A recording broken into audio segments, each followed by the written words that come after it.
ito ay rated SPG. Striktong patnubay at gabay ng magulang ang kailangan. Maaaring may masiselang tema, lengguwahe, karahasan, sexual, horror o droga na hindi angkop sa mga...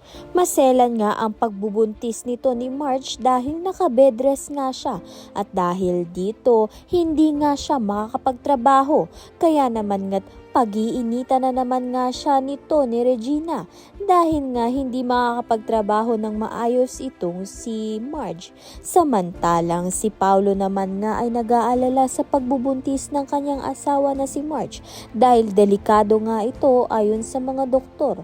Sa kabilang banda naman nga si Thea nga ang kauna-unahang nakaalam na buntis nga itong si Marge at dinala niya nga ito sa ospital dahil nalaman niya nga dinugo ito.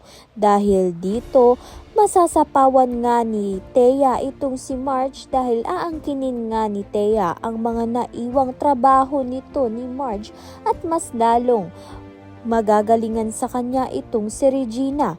Kaya naman nga sa pagbabalik nga nito ni Marge ay mawawala na nga siya ng pwesto. Kaya naman nga't yan at iba pa ang dapat nating pakaabangan. Maraming salamat sa iyong panunood.